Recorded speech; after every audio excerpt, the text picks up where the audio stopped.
Welcome to Tilly's Trans Tuesdays. This week we interview Nicole Maines, the driving force behind DC Comics' Dreamer, both in comics and on screen, in anticipation of the Dream Girls weekly limited series that begins releasing next week. Hi. Hi. I didn't know. I didn't know if that was something I should interrupt. It's fine. It's fine. Hi. Thank you for having me. I'm excited to be here.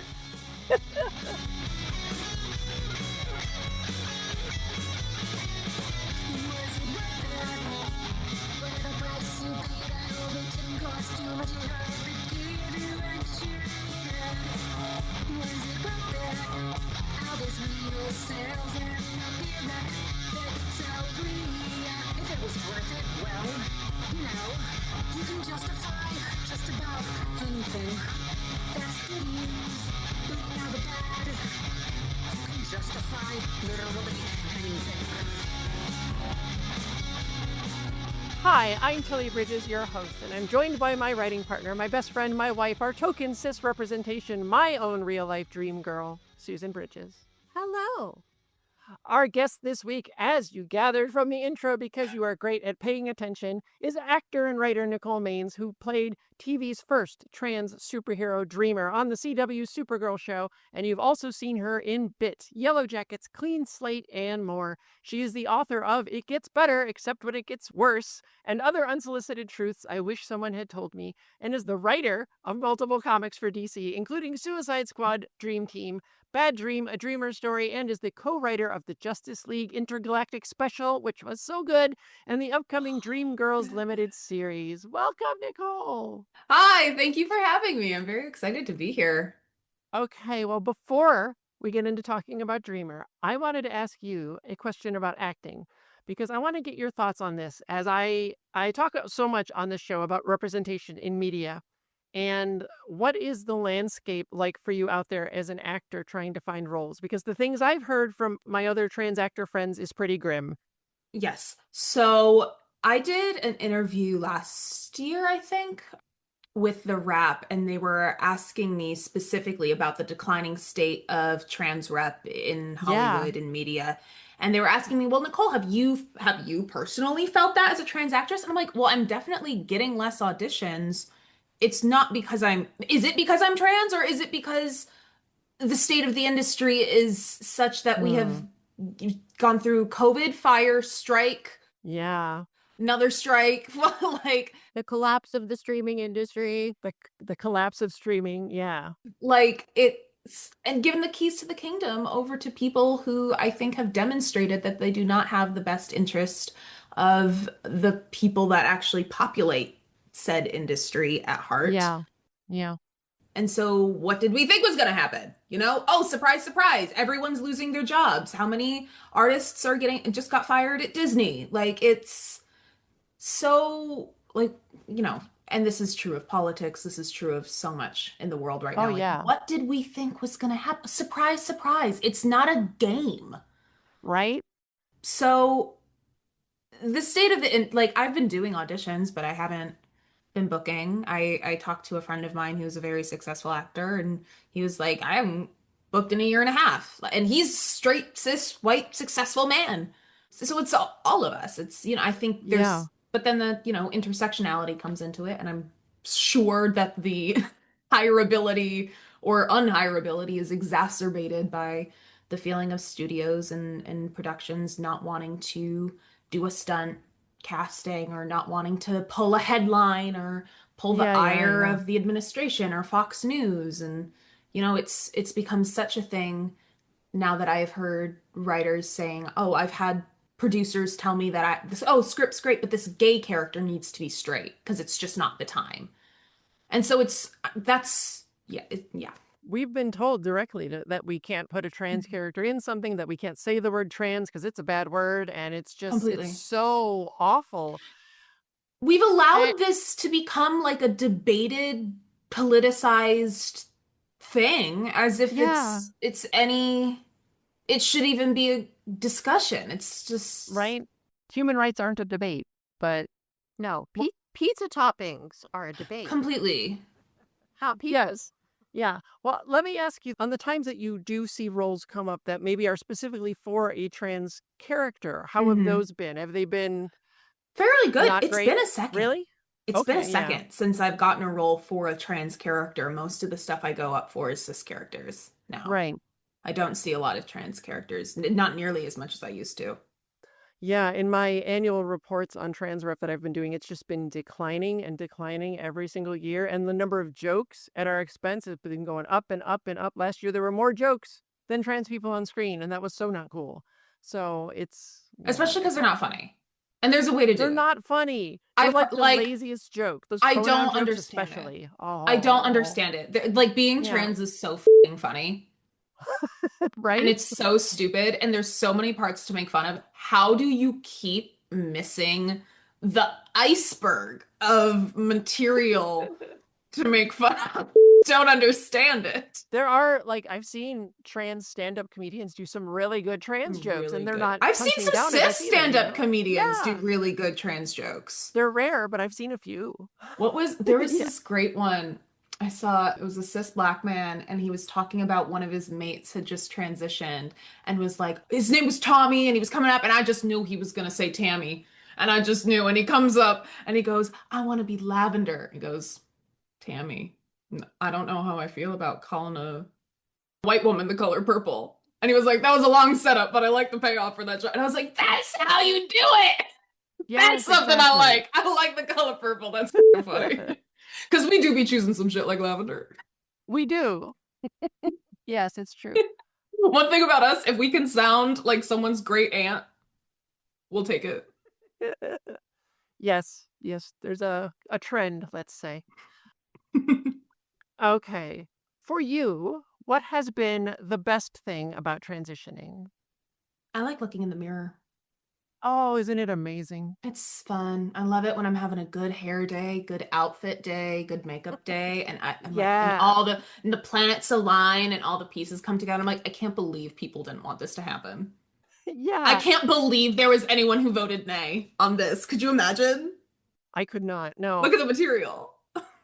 That was a thing too for me, like that I always like hoped one day I wouldn't hate what I saw in the mirror, but I never knew if I would get there. You know, when I did, it was just this most mind-blowing thing to me. It's Completely. like, yeah, it's wild. Okay, Yeah. so but then on the other side of that coin, what has been the worst or maybe most difficult part for you? This is something that I run into consistently is the struggle to get refills on some of my prescriptions, or like especially if I'm seeing a new doctor, and Yeah. and I understand how important working with your doctors and getting blood work done and everything like that. So many times I've tried to go get my refill prescriptions. They're like, well, we'd really love for you to come in, and so maybe we could get some labs done. I'm like, shut the up. I've been taking this medication for so give me the mones. I'm not coming in because I know my primary. I'm so sorry. I'm not coming. How many times have I done this already? I haven't even I am not noticed. counting, but it's been a few. It's okay though. It's all right. Should we start over? No, we're fine. Let's I'm just go. so It's sorry. cool. It's totally cool. No problems. Oh my gosh. This is why we don't have rights. Because we can't listen. We can't listen. We can't follow Yep, that's basic why. instructions. No, it's fine.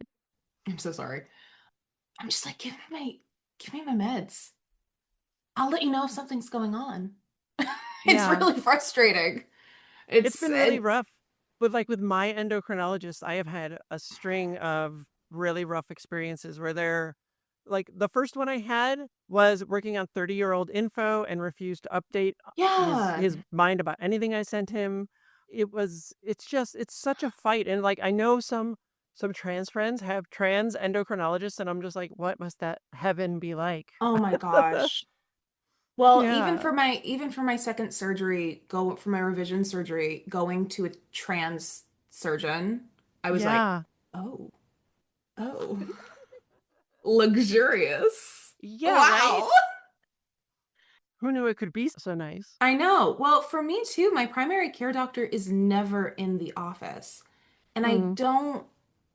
it's not been nearly as collaborative as it was when I was growing up and when I was a kid. I felt like there was a lot of working together and now it feels very just kind of set it and forget it. And I don't feel that I really have anyone to talk to if I'm like, hey, can I try something new? Or can I Yeah. pursue this other medication that I've heard things? I'm on Reddit. First thing about me, I'm on Reddit.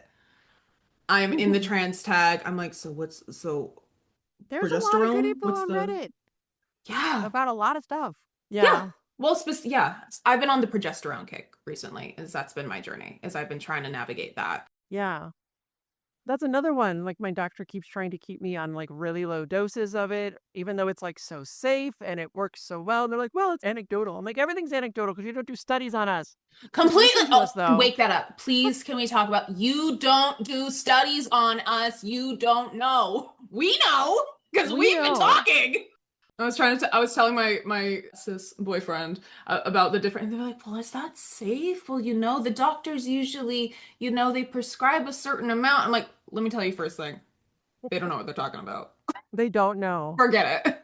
No I idea can't at tell all. you the last time I saw my primary care. It's been years. Every time I go in, they're like, hey, we have this other guy who's in the office. Your guy's out. Do you want us? And I was like, sure. What are we doing? Every Right? time I'm in there, I'm seeing someone new. No consistency. No, it's terrible. Give me my meds and don't talk to me.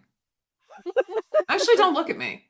So say we all. It's perfect. Just Mm. give us our meds and leave us alone. Completely. All right. Well, let's get into talking about Dreamer, which is what we're here to do in this episode. Yes. I was delightfully surprised and kind of floored when she first appeared on the Supergirl show because a trans woman superhero on screen was not something I ever thought I would see.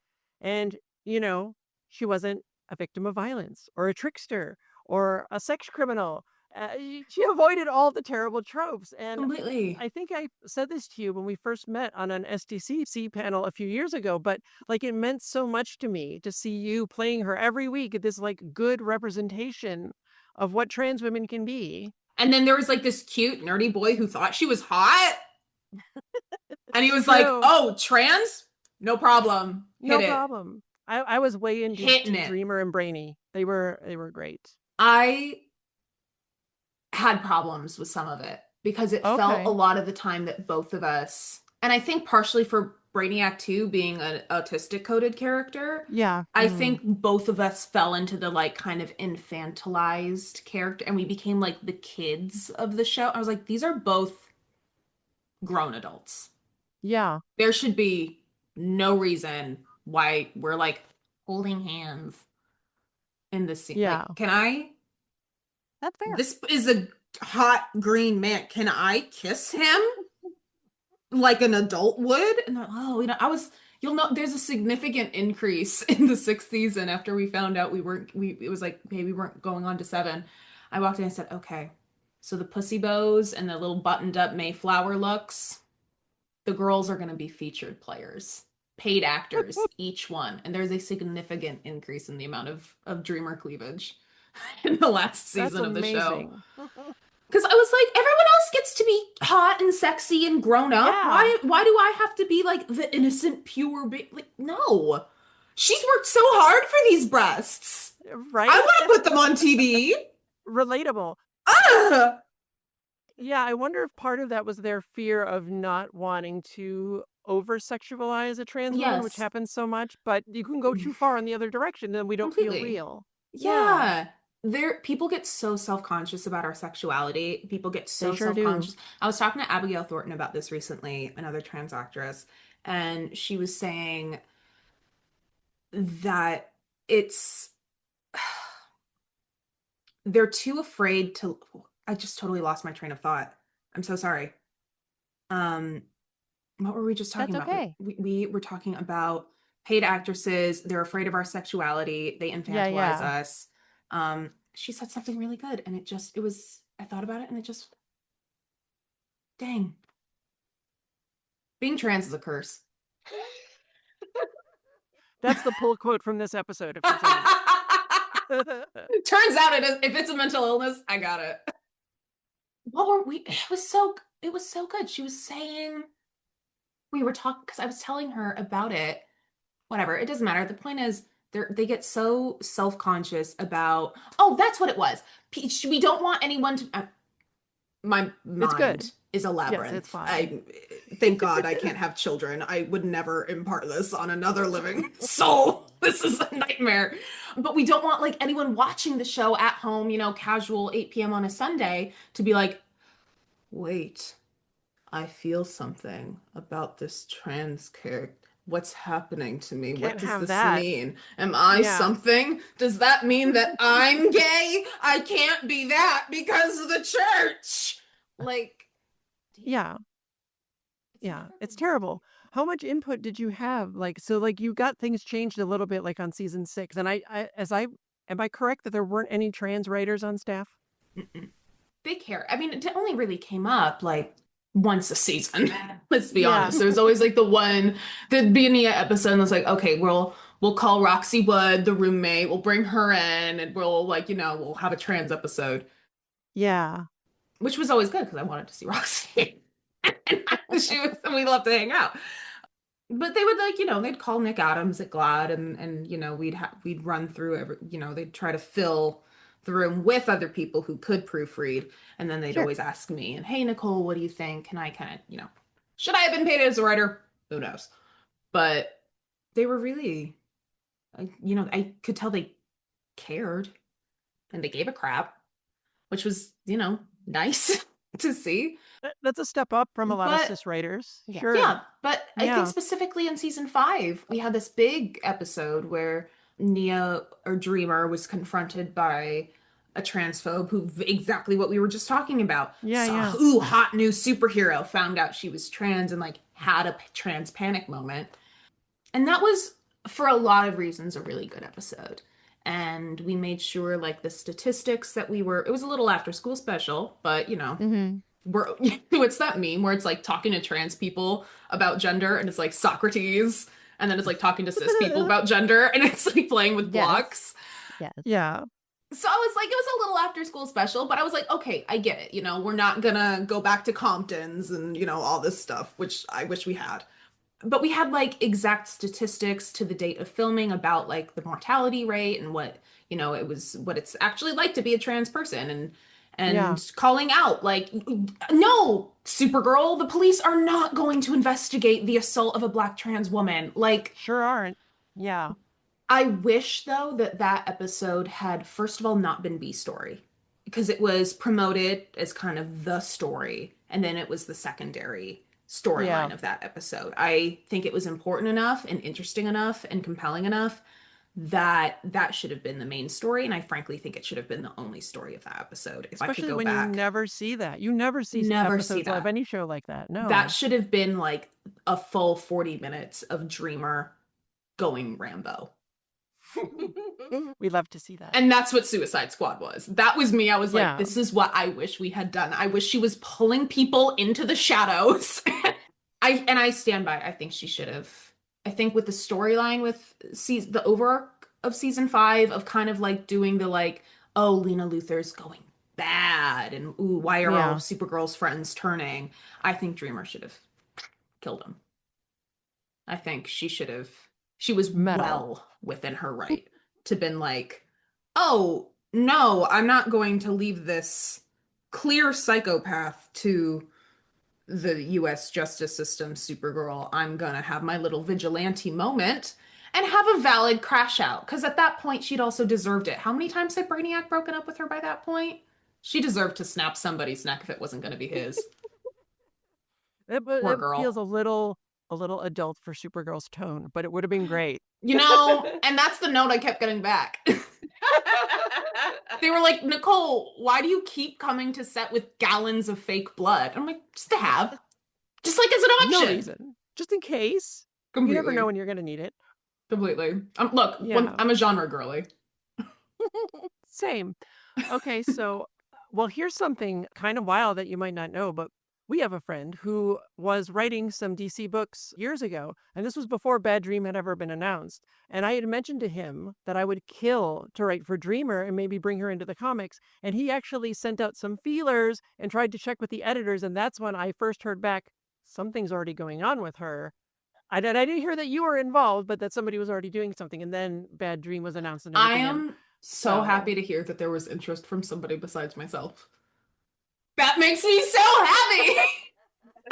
I tried. I I was like, she's see. too good. She I needs to be in need the you. comics. I need you to write Dreamer at some point. I see so I would many. love I that. see so many like stuff on Reddit where folks are like, God, Dreamer needs a new writer. She's just Nicole needs to do something else. They need to separate the. And I'm like, sure, man. There's not a queue behind me. I know that if I stop doing this thing, it stops moving. I am more than happy to take a break for a second and let someone else take a shot. Please. When you are ready, give me a call. I am so there. Listen. Well, let me ask about that then, because it is so rare that a character that first appears in DC stuff outside of the comics actually makes it into the comics. Mm-hmm. And Dreamer did, which was so exciting, but how did that happen? How did that leap into comic? Were you involved with that from the start? Did they come to you? How did that go? That was my pitch. I set up the meeting with them. And that. I was like, hey, and this is to illustrate how much I knew about comics going into this. I asked for an ongoing. And I was like, hey. Bold. Right? I was like, yeah. Just give it to me. I would. Well, I didn't want to write it either, is the thing. I went in with like a pitch for a story and like a loose proof of concept. I was like, you guys are the comic book people. You'll find someone to write this. You guys, you guys got the contacts. I just think like this is what you should do with this character. She's important. She means a lot to a lot of people. And I think it would be a waste for her to end with the show. Yeah. And they were like, well, an ongoing's a big ask. I said, oh, is it? I didn't know. And they said that they had their young adult graphic novel line really popping off and they wanted more stuff for that. And they wanted a story about sisters. And I said, well, Nia has one of those. Famously, an awful one. And then, so that's how that started. And then that grew, and Sarah Miller, who was my editor on Bad Dream, came in and she was like, hey, we also wanted to do a crossover with this other graphic novel we just had come out with another trans superhero that's doing really, really well. Galaxy. And so they sent me that. Well, they sent me the first 99 pages of Galaxy. And so I started planning that and writing that. And then I had to change my whole back half of my plot when they sent me the second half of Galaxy's book. And she, like, on page 100, breaks the little space rock avocado and she can't shapeshift anymore. And that, like, was very heavily featured in my story. And I was like, cool. Okay. So I went from having a really nicely structured outline to like the last half of that book was improv. I was like, oh, I don't know what's going on. It does not show when reading it. It looks like it's perfectly planned and plotted all the way through. Thank God. Not the case. You made it work though. Hey, you know what? First draft's only job is to exist. That's right. And final draft's only job is to oh shit, it was due yesterday. So it was editorial then that brought you and Jadzia together, because we had her on the show just a few episodes back to talk about Galaxy. And so I was wondering how that, because I love the relationship between the two of them in the comics, between Dreamer and Galaxy. It's so great. It's so great. Amazing to see two. They are so similar in so many ways that you're like, oh, a trans alien superhero. Why do we need two of those? Well, because their personalities are so different. They exist on opposite ends of this superhero spectrum. And isn't it so cool to watch the way that they specifically are still so dedicated to each other, but have reached such, or maybe not reached, but been pushed to such polar opposite ends of this experience. We can have two. We should. And they don't have to represent all of us, like it's always the problem when you're lucky enough if you get one, and it's like that character's kind of has to mean everything to everyone. Kind of has to mean everything to everyone. And it's so nice that we have variety, because I mean, I think this speaks to such a huge problem when we're having a discussion about trans people, trans experiences, trans identities. We talk about it like it is this one universal thing, and it is not. Everybody's body is different. Everybody's wants and desires, everybody's transition goals are different, but we talk about it in this way where I think sports is the perfect example. We talk about it like somebody who's transitioned at one point versus somebody who's transitioned at another point are the same, and we're ignoring those same exact differences amongst cisgender people. And so Yep. we're completely ignoring the lived reality of everybody on Earth by pretending we all must identify or correspond with one thing. Yeah, It's or just that we all want the same things or in the same ways. We're not a monolith. We're all so no, different. and And that's nobody my favorite is. thing. Right, exactly. That's like one of my favorite things about this show is having all these different trans people on and asking people what's good about it for you, what's been bad about it for you, what's been Yes. hard. We're all so different, and it gives such a, I think, really beautiful picture of what the trans experience is like because there's no one trans experience. And There's isn't it millions. interesting that all of our bad thing is the airport? That's It's the not only great. universal. Yeah, Hate right. it. That and transphobia. But it Well, also feels very Hollywood to be like, there's only one kind. Oh, sure. Hollywood tokenizes worry every that. Well, that's the other, marginalized community. yes. Yeah. Well, that's the other thing. It was actually amazing. I went out to coffee with Abigail recently, and she had just come over to LA from the UK, and she was like, Yeah. "Girl, I know things." Well, she didn't say. She said, "Girl, I know things are bleak here, but I just want you to know it." I'm such a bitch.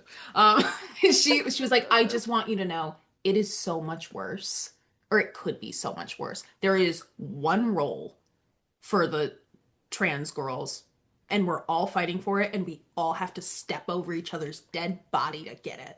The fact that, Yeah. like, we here actually have a community and people who are happy for one another and support one another and try to help one another is insane.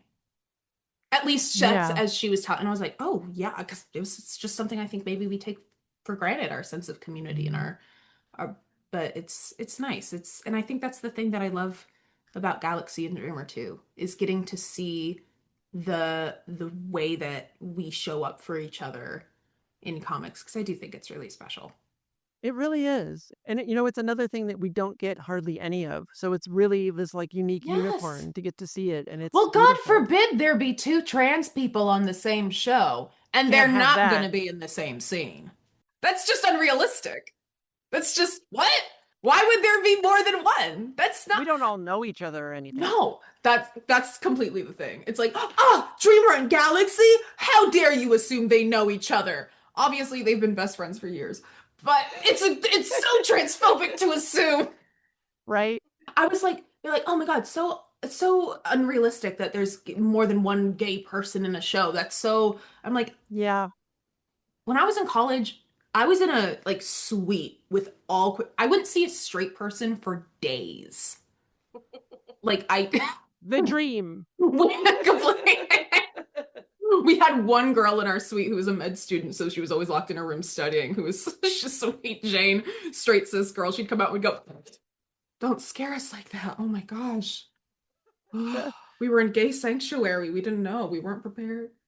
Okay, so Dream Girls is coming up and it sort of spins off, I guess, directly from Justice League Intergalactic, right? So how did Yes. this project come about that stars the two of them? Like, was it a natural progression? Is it something you or Jadzia pitched, or how As did that go? as is true of everything good in comics, this really is, I think, a result of Andrea Shea. And Oh, I love her. She's so great. she really wanted to do some Pride stuff. And Jadzia and I wanted to work together forever anyway, and wanted to bring Dreamer and Galaxy into the fold. And I think I'm trying to think if Dreamgirls or Justice League came first. They kind of came about at the same time. I know Paul was really great, and Paul Kaminsky was really great in securing us a story for Justice League Unlimited and doing one of the quarterlies. That was really fantastic. And I think through that, it kind of grew. We knew we had the name. We had Dream Girls. We knew that's what we wanted It's the name such to a good be. name. And we were like, whatever this turns into is going to be great. And I think it kind of just grew and grew and grew until it became the Pride special. Because Andrea's been wanting to like up Pride for a Yeah. minute. And her whole goal, for those of you who don't know, Andrea Shea is a brilliant editor at DC Comics, and she's in charge Yep. of all of the DC Pride initiatives, and she's fantastic. And you should absolutely tell her that, because she hates it. She can't stand a compliment. She can't stand to be made the center of attention. Please, she'll melt into a puddle, and I'll love it. I will tell her the next time I see her.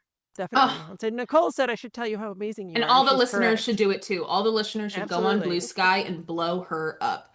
She's a wonderful person too. She really is.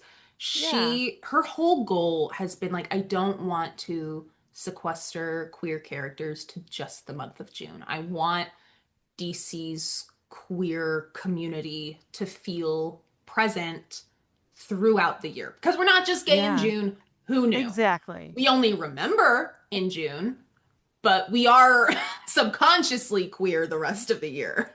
Yes.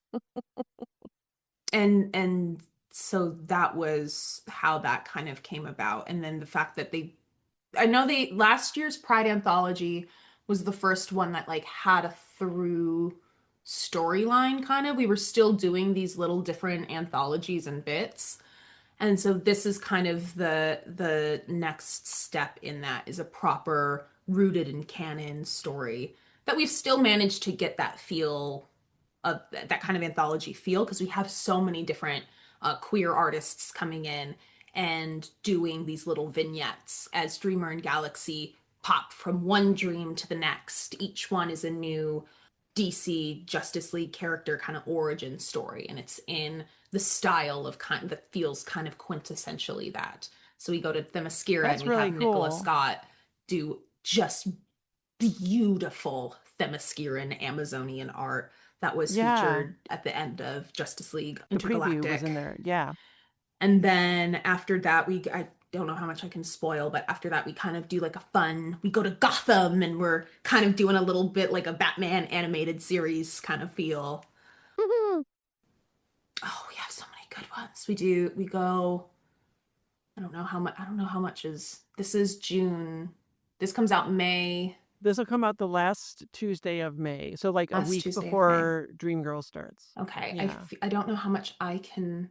Yeah, I don't want to get you in tease. trouble. No, I don't want to get me in trouble either, but I do want listeners to. We have so many cute. There's one where they're like Blue Beetle and Booster Gold, and then there's another where they're like, I'm really excited for Batlash and Jonah Hex. It looks so good. It's such a great idea. Like, I don't even know the story behind it, but just that concept alone is such a fun thing that you could do like in comics that doesn't work so much in other mediums, and I love that. Yeah, completely. It's and with all the different artists too. And then we have Ro and Ted kind of doing our main line. Yeah. Kind of like in the waking world on board the Watchtower, when we kind of cut back to that and we see the Justice League spinning out over, okay, well, what do we do with these two unconscious trans women? And also, we don't super know if one of them should be in jail or not. Or like, are we bad people if she wakes up in jail? But she wouldn't be in jail for being trans. That's the important part. And that it's because she's it is because she is utterly incapable at her job, and everything she touches turns to ash, and she's stupid and bad in the head. And her brain is sick. Have complicated trans women like that. It's wonderful. I mean, this is the joy. thing. Yes, I'm mentally ill, but I'm trans and mentally ill. I'm not mentally ill because I'm trans. There you go. That's a perfect delineation to make. Yes. I'm always here to help. So writing comics, at least for us, is a kind of a slow process. It's not the fastest medium to write for, I find. And I know acting also takes a lot of work. So do you struggle to find time to do both? I'm an out of work actor, so no. Okay. Oh, that's a sad answer, but I know. I've done both. I was working on the graphic novel. There was a point where I was doing Bad Dream. I was finishing up Lazarus Planet. Was it Lazarus Planet? No, it was Bad Dream, Action Comics, and Beast World at the same time. And that's a lot. I was doing Yellowjackets at the same time. So I was like on set with my iPad writing comic books. And then I was like, That's no, Juliet kind of Lewis, don't amazing. stab me in the face. And then like came back and like got back into comics. But it was really Simone Kessel was very impressed. Can I say, actually, you just reminded me that in that episode of Yellowjackets where you got stabbed in the face, I was terrified that, oh, here's the death of the trans woman trope, right? But then Totally. you And didn't then die, and I was so happy. and then I came back and was You came just so mean. I know, it was great. Just shooting death glares. So fun. I wanted to be on that show forever. That was really, really fun. It's a But I good got what I show. needed. I came back like two seasons in season 3. And it was Yeah. kind of writing me off. It was just so fun. And I got what I needed too, because all the Yellow Jackets lesbians on Twitter were like, "Ugh, did Lisa get hotter?" I was like, I did! Thank you for noticing. It's because I have nails on and I'm chain smoking. It's because I look like a rock star. I said, oh, 2 scenes? I'm keeping my nails on. Thank you. Anytime the lesbians get excited, I'm very happy. So, you know. It feels extra affirming, doesn't it? Yeah, it really does. Like, from men, whatever. Like, ugh. No, we know there's no standard, but from lesbians, like, wow. Thank you. Exactly. Thank you. That keeps me going. Okay, so Dream Girls releases 1 issue per week through June. Yes. What is next for you in Dreamer after that? Are there other things that you're working on? Like, you probably can't say, but is there more to come? Not yet. Oh, That's no. the thing. Although I texted a really cute. Is this going to be audio only? Yes. So I can show you guys something, and then Oh, listeners will just have to listen to you see it. Okay. You know what? I'm actually going to pull it up on my iPad, so it's bigger. Sorry to the listeners. You should have been on this call. Oh, this is so cute. I was sending this to Paul. This is from Dream Girls 3. Little kissy kiss. I probably shouldn't say that. I'll have to edit it out. Yeah, but we don't know who it is. That's true. So I sent that to Paul Kaminsky, and he was like, well, your ears must be ringing, because I had an idea that I wanted to run by you, but I need to work out some stuff first. So I'm eagerly awaiting my next phone call with Paul, because he and I always get up into trouble and we always have fun. I love Paul. Yeah, we just had a call with him not that long ago. He was really great. He's just so incredible. I love him. And he was the one who pitched Secret Six to me at Comic-Con. He came up and he was like, hey, I was talking to Mark Waid and we had an idea. We think you should write Secret Six. And that's how that amazing. Started. I was like, okay, sure. And of course, no, Paul Kaminsky and Mark Waid. No, thank you. I don't want your job. No, not even. I don't want you to hand me Gail Simone's lightning in a bottle. Don't touch it. It's fragile. Perfect thing. Oh, God. No pressure. No pressure.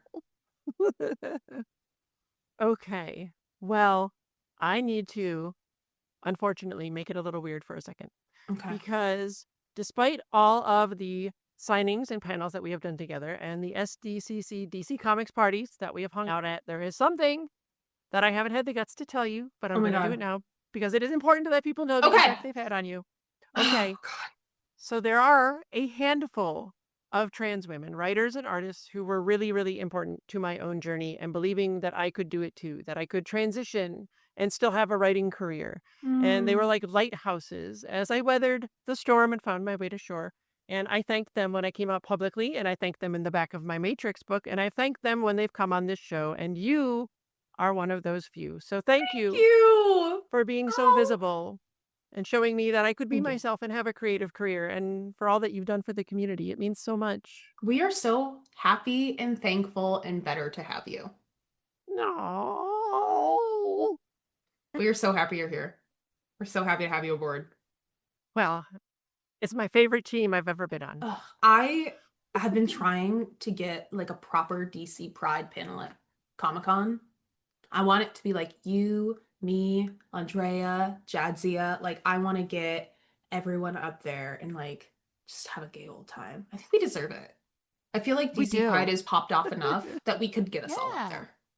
We haven't been in DC Pride yet, but we do have maybe something with But them. like DC, but like DC Pride, like as a concept, As a okay, yeah, sure. Then yeah, absolutely yes. not as the actual anthology, just like You're the right. queer comic voices that are happy to be here. Yes, get us up there. That would be I.e., great. we just wanted to be on a panel in Kiki. We do. Looking all cute and hot in front of people. It's great. And you know that panel's going to be sold out. The T-turnt panel. The oh, I you brought love up those. T-turnt. I love those. I have those on under my jeans. That's amazing. For folks that don't know, there was a little back and forth Nicole and I had on Blue Sky a couple months back, and it ended up in Nicole saying that at WonderCon we were going to get T-turnt. And I said that should be a new slogan, and she said it should be in sparkly letters on booty shorts. And so I got those made and gave them to her. I love them. And they make my butt look amazing. Thank you. Oh, that's so good. I be getting T-turnt all the time in them. Well, is there any better note to wrap up this episode on? I don't think so. Thank you for being here, Nicole. Thank you for having me. Dreamgirls premieres June 3rd from DC Comics and releases a new issue every Wednesday this June. It is the first time two trans women characters written by two incredibly talented trans women have headlined a book like this. Get it to show DC and all of comics that there is a demand for it, and get it because you want an amazing sci-fi superhero story in your life. For this trans woman mega DC fan, it is a dream come true. Oh my God, how did you do that? I'm a writer. End transmission. Tilly's Trans Tuesdays is hosted by Tilly Bridges and Susan Bridges, with audio editing and sound mixing by Jillian Morgan. The written essay version of this week's topic and all past topics is available at tillystranstuesdays.com. Special thanks to Daisy and Jane for the use of Sorry Not Sorry as our show's theme music. Please stop by and show your support at daisyandjane.bandcamp.com and soundcloud.com/daisyandjane. You can find me at Tilly Bridges on Blue Sky, on Mastodon at Tilly Bridges and Mastodon.social, and on Insta at Heck Yeah Tilly Bridges. And you can find Susan on those at Susan L. Bridges. You can find Jillian at Audio Jillian on Blue Sky. You can join the Tillyverse Discord server by following the link at the very bottom of TillysTransTuesdays.com. We hold regular watch parties for the Matrix films and other trans movies, where I do a live Q&A, and it's blossomed into a wonderfully supportive, compassionate, kind community of friends. We'd love to have you join us. If you'd like to keep up with all the writing that Susan and I do, you can sign up for our newsletter at birdguestbroadcast.com. Signed copies of our comics and my book, Begin Transmission, The Trans Allegories of the Matrix, are available on my coffee shop at ko-fi.com/tillybridges. If you're listening on YouTube, it's so cliche, but please like and subscribe and take a few seconds to leave a comment. Those feed the algorithm and helps the show be found by so many more people. If you're listening on other platforms, ratings and reviews help just as much, and I'd certainly appreciate them. Thank you for your support. For more information, visit pendantaudio.com. Thanks for listening.